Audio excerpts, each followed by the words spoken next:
আজিৰ পৰা আৰম্ভ হাইস্কুল শিক্ষান্ত পৰীক্ষা। কচুৱাৰ শিঙিমাৰী হাইস্কুল আৰু কচুৱা উচ্চতৰ মাধ্যমিক বিদ্যালয় পৰীক্ষা কেন্দ্ৰত আৰম্ভ পৰীক্ষা। আজিৰে পৰা ৰাজ্যত আৰম্ভ হৈছে হাইস্কুল শিক্ষান্ত পৰীক্ষা। 944টা পৰীক্ষা কেন্দ্ৰত অৱতীৰ্ণ হ'ব 4,29,448 গৰাকী পৰীক্ষাৰ্থী। ৰাজ্যৰ বিভিন্ন প্ৰান্তৰ পৰীক্ষা কেন্দ্ৰৰ লগতে নগাঁও জিলাৰ কচুৱাৰ শিঙিমাৰী হাইস্কুল আৰু কচুৱা উচ্চতৰ মাধ্যমিক বিদ্যালয় পৰীক্ষা কেন্দ্ৰত পুৱাই পৰীক্ষাৰ্থীসকলক লৈ অভিভাৱিকাসকল উপস্থিত হয়। শিঙিমাৰী হাইস্কুল পৰীক্ষা কেন্দ্ৰটোত 8খন হাইস্কুলৰ প্ৰায় 367 গৰাকী পৰীক্ষাৰ্থী আৰু কচুৱা উচ্চতৰ মাধ্যমিক পৰীক্ষা কেন্দ্ৰত 554 গৰাকী পৰীক্ষাৰ্থী অৱতীৰ্ণ হ'ব পৰীক্ষাত। এপিনে পৰীক্ষাত অৱতীৰ্ণ হোৱা প্ৰতিগৰাকী পৰীক্ষাৰ্থীক শুভেচ্ছা জ্ঞাপন কৰাৰ লগতে কেন্দ্ৰৰ বাহিৰত বিভিন্নজনে পৰীক্ষাৰ্থীক শুভেচ্ছা বেনাৰ পোষ্টাৰ লগোৱাৰ পৰিলক্ষিত হয়। কচুৱাৰ পৰা মাইনুদ্দিন হকৰ ৰিপৰ্ট।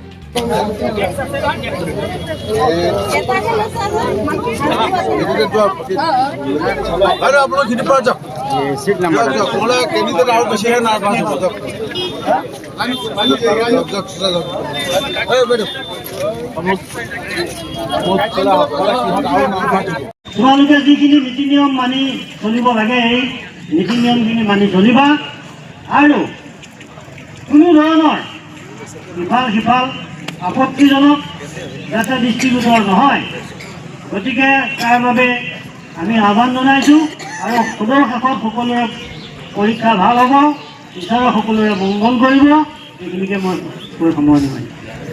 ধন্যবাদ। আজি কচুৱা উচ্চতৰ মাধ্যমিক বিদ্যালয়ত SSLC পৰীক্ষাত আজি যিসকল ছাত্ৰ ছাত্ৰী অৱতীৰ্ণ হৈছে সেইসকলক আমি ধন্যবাদ জ্ঞাপন কৰিছোঁ আৰু তেওঁলোকৰ ভৱিষ্যত উজ্জ্বল কামনা কৰিছোঁ।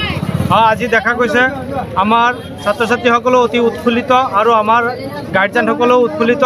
সকলোৱে আহিছে সুকলমে আমাৰ পৰীক্ষাস্থলীত। তেওঁলোকে ইতিমধ্যে ছাত্ৰ ছাত্ৰীসকল বহি তেওঁলোকে পৰীক্ষা দিবলৈ আৰম্ভ কৰিছে আৰু আমি এই অঞ্চলৰ সচেতন ব্যক্তি হিচাপে আমি তেওঁলোকক আশীৰ্বাদ কৰিম যাতে তেওঁলোকে ভালদৰে পৰীক্ষা দি তেওঁলোকে সুখ্যাতিৰে উত্তীৰ্ণ হৈ এই অঞ্চলৰ এজন সুনাগৰিক হিচাপে দেশৰ সুনাম কঢ়িয়াই আনিব পাৰে তাৰে কামনা কৰিছোঁ।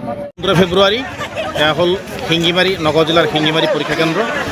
এই কেন্দ্ৰটি জাতিযোগীয়া কেন্দ্ৰ বহুত দিনৰ পৰা চলি আছে। এইবাৰো 367জন ল'ৰা ছোৱালীয়ে আমাৰ 8খন হাইস্কুল আছে ইয়াত তেওঁলোকে যোগদান কৰিছে। 367জন পৰীক্ষাৰ্থীয়ে অৱতীৰ্ণ হ'বলৈ গৈ আছে। আজি প্ৰথম পৰীক্ষা আমাৰো বহুত ভাল লাগিছে। এইটো হ'ল জীৱনৰ প্ৰথম পৰীক্ষা ল'ৰা ছোৱালীৰ কাৰণে। বৰ্তমান ৰাজ্যখনৰ যিটো পৰিৱেশ এই পৰিৱেশত হাইস্কুলৰ কিন্তু এটা জীৱনৰ প্ৰথম পৰীক্ষা বুলি কোৱা হয়। এই পৰীক্ষাত উত্তীৰ্ণ হোৱাৰ লগে লগে তেওঁলোকে জীৱনৰ ছন্দ বিচাৰি পায়। তেওঁলোকে পিছত আৰ্টছ পঢ়িব নে ছায়েন্স পঢ়িব নে কমাৰ্চ পঢ়িব কি পঢ়িব তেওঁলোকে এটা জীৱনৰ ছন্দটো তেওঁলোকে বিচাৰি পায়। গতিকে ইয়াৰ পৰা জীৱনৰ লক্ষ্য তেওঁলোকে থিৰাং কৰি লয়। আজি এটা সুন্দৰ পৰিৱেশত এই হাইস্কুল শিক্ষা কেন্দ্ৰত পৰীক্ষা হ'বলৈ গৈ আছে। ইয়াত আমি প্ৰত্যেকটো ৰুম সুন্দৰকৈ সাজু কৰি তোলা হৈছে। প্ৰত্যেকটো ৰুমত আমি শিক্ষক ইনভিজিলেটৰ দিয়া হৈছে আৰু আমাৰ কামপুৰ মহাবিদ্যালয়ৰ পৰা প্ৰশান্ত লস্কৰ তেখেতক সেৱাই SO হিচাপে ছুপাৰভাইজিং অফিচাৰ হিচাপে ইয়ালৈ পঠিয়াইছে। তেওঁ আহি পাইছে মাত্ৰ।